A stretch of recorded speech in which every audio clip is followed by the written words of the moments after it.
Mesdames, Messieurs, je vous souhaite la bienvenue. Ces quelques petits mots pour vous proposer, vous convier à vous installer. Il y a encore des places, deuxième rang, troisième rang. Alors, on m'a dit que les inscriptions avaient fait salle comble, donc il va falloir trouver des places encore disponibles. N'hésitez pas, profitez de mes quelques propos introductifs pour vous mettre à l'aise, vous installer, et surtout, je vous souhaite d'abord la bienvenue. Je m'appelle Laurent Neyer, je suis directeur régional adjoint à la Directe Provence-Alpes-Côte d'Azur, et j'ai le grand honneur de pouvoir introduire cette journée. Alors, c'est une journée très particulière parce que nous allons parler de l'insertion par l'activité économique, projetée dans un pacte d'ambition que nous allons finalement, au fil des discussions de cette journée, découvrir et aller plus en avant sur ce sujet. Alors, quelques propos quand même pour vous remettre un peu le contexte. Nous sommes actuellement dans une société où l'économie devient de plus en plus florissante. Les derniers chiffres, les taux du chômage diminuent. Cocorico, grand bonheur, normalement le chômage est en train de diminuer. Malheureusement, on se rend compte que ce chômage touche de plus en plus les gens qui sont le plus éloignés de l'emploi, qui sont les moins qualifiés. Et pour eux, le chômage ne fléchit pas. Quelques chiffres, quelques ordres de grandeur. Il y a à peu près plus de 2 millions de personnes à l'heure actuelle qui sont considérées comme éloignées de l'emploi et qui ont des difficultés à pouvoir y revenir. Notre société entière a une responsabilité. Une responsabilité que l'inclusion ne soit pas que l'affaire des exclus. C'est-à-dire qu'elle doit être l'affaire de tous. Qu'il s'agit de redonner à ceux qui sont devenus, au gré de leur malheur, des invisibles, de leur redonner une place entière dans la société. La raison même de l'insertion par l'activité économique, c'est de concilier l'économique, le social et le territorial.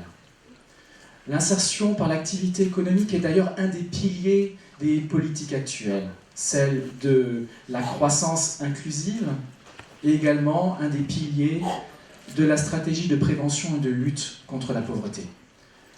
Il s'agit à l'heure actuelle maintenant de repenser collectivement, tous, l'insertion par l'activité économique. Il faut la repenser, il faut une insertion augmentée, une insertion valorisée. Repenser dans son organisation globale afin de faire système, et c'est là l'intérêt que tous les protagonistes soient là aujourd'hui. Augmenter pour passer à l'échelle, et nous avons des opportunités à l'heure actuelle qui vont être développées, les opportunités d'accueillir plus de personnes dans l'insertion par l'activité économique, avec les ambitions en 2022 d'accueillir au niveau national 240 000 personnes, contre 140 000 aujourd'hui, et également de valoriser à travers la notion d'entreprise sociale inclusive. Nous sommes dans une profonde mutation de notre monde, le monde du travail change, et ce secteur doit également en tenir compte, en faire des opportunités. Je vais vous parler de la transition écologique, de la transition solidaire, qui doivent donc pouvoir également donner une part entière à tous ces publics dans l'emploi. La transition numérique également. Le rapport du Conseil de l'inclusion dans l'emploi, qui est présidé par M. Guy Louis, qui viendra nous faire l'honneur de participer à cette journée. Il est un peu retenu par des problématiques de réseau de ferré. Ah, merci. Voilà, okay, très bien. Mais écoutez, du coup, je vais reprendre certains de vos propos avec beaucoup de plaisir. Vous disiez qu'il est urgent de passer d'une logique d'insertion à une logique d'inclusion. C'est-à-dire une logique qui implique la responsabilité collective. La philosophie de l'inclusion implique de passer d'une logique de dépense publique à une logique d'investissement social. Les moyens alloués à l'inclusion ne sont pas des coûts pour la société, mais il s'agit bien d'un investissement efficace à long terme, dans ce qu'il y a de plus de valeur, l'humain, la compétence. Investir aujourd'hui, c'est faciliter le retour à l'emploi, c'est réduire le taux de chômage de longue durée et également les dépenses directes et indirectes à venir. Alors aujourd'hui, nous nous trouvons tous avec une salle comble, et d'ailleurs je tiens à vous remercier de cette participation active, pour une journée entière avec de nombreux échanges avec plusieurs objectifs. Je vais les rappeler. Les objectifs vont être les suivants: présenter les principales mesures du pacte d'ambition dans l'insertion par l'activité économique, permettre un dialogue entre les acteurs de l'insertion par l'activité économique et les intervenants, et obtenir, je l'espère, des éléments de réponse face aux questionnements que tous ces éléments, tous ces sujets vont susciter. C'est également de mieux appréhender la phase transitoire de mise en œuvre de cette réforme.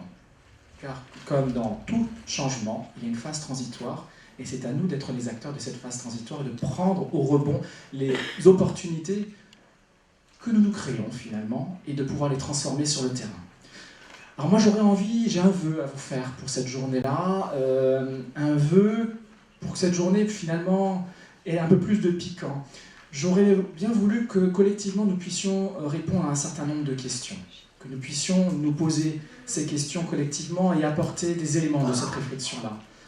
Au-delà des moyens du pacte d'ambition dans l'insertion par l'activité économique que nous allons vous décrire, c'est comment est-ce que nous sommes collectivement en capacité de faire émerger des projets de qualité sur le territoire. Au-delà du nombre, c'est la qualité. Comment également accompagner, faire émerger les métiers de demain, en introduisant le lien avec la politique de mobilisation pour l'emploi et la transition écologique, introduire également des liens avec l'économie circulaire, la transition numérique. En gros, comment nous projeter finalement également sur ces opportunités de transformation des métiers, également de la société, pour que l'insertion soit vraiment en lien avec ces actualités.